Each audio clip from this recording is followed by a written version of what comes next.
Hey guys, Kevin here, or the Sports Geek, and in this video I'm going to take a look at my FantasyLabs Sports Geek Pro model for the Canadian Open this weekend. Alright guys, so I'm logged into the Sports Geek model here on FantasyLabs. If you guys have an account at FantasyLabs, you can get this model under the Pro models along with your account, and you can copy it into your own account so you can use it whenever you like. This is the model I use most weeks. I'd say 95% of the weeks I use this. Some courses rely on driving accuracy more than distance, and for those weeks I'll kind of bump up accuracy and take down distance. But I think this is a week at the Canadian Open at Glen Abbey in Oakville, Ontario, where driving distance comes into play, especially with the 4 par 5s on the course. So this is a course that's about an hour and a half away from me, hour and a half drive. I'll be going Sunday for my first PGA Tour Live event. It's going to be a lot of fun. DraftKings offered me a seat in the 18th hole. I think it's called the Skybox or something like that. So that will be fun on Sunday. Hopefully I've got some DraftKings lineups that I can root for. In this model here, I've organized it, or I've sorted it by salary. So instead of showing you guys the top rated players, I'll leave that for the FantasyLabs subscribers. For this video, I will show you guys the top price golfers and kind of look at those elite players up near the top and just see where they rate for my Sports Geek model here at FantasyLabs. So as you can see, the highest priced golfer, and rightfully so, is Dustin Johnson at $12,500. He's been playing amazing lately, and as you can see, he's got a rating of 86.4 on my model. That is a top rating in the model. He's got 15 pro trends. I've got a couple of my own trends set up, and he matches 3 of those. So it looks like a great play this weekend. If you look at his game log here, he's been absolutely amazing over the past couple of months. Let's take a look back starting at the World Match Play. Finished 5th there, then he had 3rd, 4th, a couple outside of the top 10, and then 3rd, 5th, 1st, 9th at the Open Championship last weekend. So he's been playing amazing golf. For that reason, I think he will be the highest owned golfer. I think a lot of people are going to start their lineups with either Dustin Johnson or Jason Day.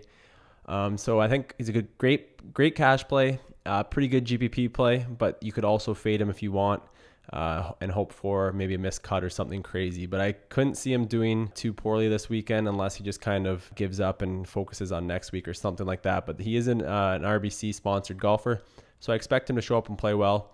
I wouldn't expect anything outside of a top 10 from him this week, and possibly another win for him. So I still haven't decided whether I'm going to play him quite a bit in my GPP lineups or fade him, or what I'm going to do with Dustin Johnson. But he is a top rated golfer on the Sports Geek model. I think he's a great play. He puts up a lot of birdies. He's going to have a lot of eagle opportunities on the 4 par 5s probably each day he's playing. So Dustin Johnson would be a great play. Next up, we got Jason Day at $12,300. You can see his rating is 79.84. I will tell you that he is the 2nd highest rated golfer on the Sports Geek model. He's got 11 pro trends. None of my own trends here, but that doesn't mean too much. He has been playing great golf, and he has enjoyed this course with a win last year at the Canadian Open, which was also played at Glen Abbey. So you can see he's been playing great golf as well. 2 wins here back in March, another win here at the Players, and then since then, worst finish was 27th over his last 4 tournaments. So he's been playing great golf. And if we look at course history, so yeah, 2015 he caught 1st, 2009 52nd. So that was quite a few years ago. He's come on and played a lot better the last couple of years. And I think this course really sets up for him as well. He likes to attack the par 5s, and he could be a good DraftKings scorer this week. So I think it's pretty obvious to say that Dustin Johnson and Jason Day are probably the 2 best options as far as talent-wise right now, number 1 and 2 in the world. And it's going to be really, really tough to fit both of them in your lineups. So you'll have to go with probably 1 or 2, or if you want to be risky and fade them both, that's always an option as well. You can see we've got a couple of other elite names up here. Matt Kuchar, $10,600. He's got a 70.88 rating on the Sports Geek model. So I like to think of anything over about 65 is usually good. It all depends on the week, but anything over 65 is usually pretty good.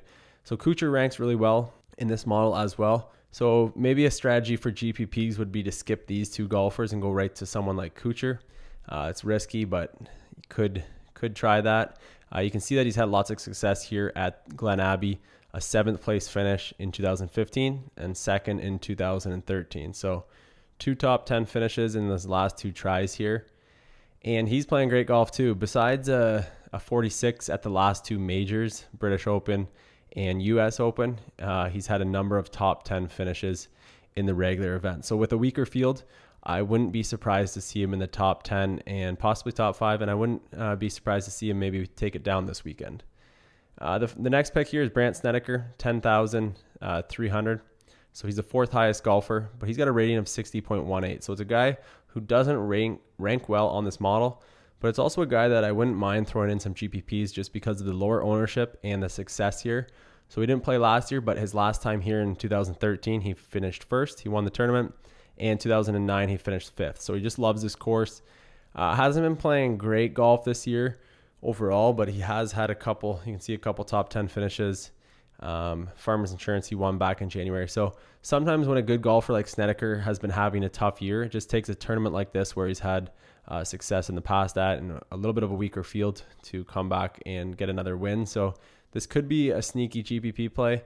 I don't think I'll have too many shares of Snedeker this week, just given his poor rating on the Sports Geek model. I just don't know if he has the game right now for this course, this tournament, and I don't know if he can play better than someone like Kuchar, Day, or Johnson ahead of him. So I don't know how much I'll have of Snedeker, but I wouldn't mind him as a GPP play. So Jim Furyk, 9,900, another guy who loves this course.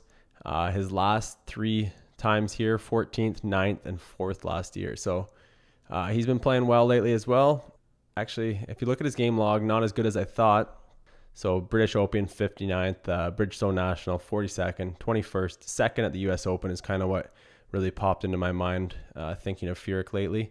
So he came back from a wrist injury, and then since then, he's been playing about average golf. But with a weaker field like this and a lot of success at this course, it could be a good week for Jim Furyk. And again, he's only rating 60.83, so I don't think I'll have too many shares of Jim Furyk, but he's a guy that you could start your GPP lineups with and get some lower ownership with a lot of people probably paying up for Dustin Johnson or Jason Day or maybe even Kuchar. So Furyk would be a decent GPP play, but I wouldn't take him in cash just given his recent performance. It doesn't seem like he's got his game back fully right now.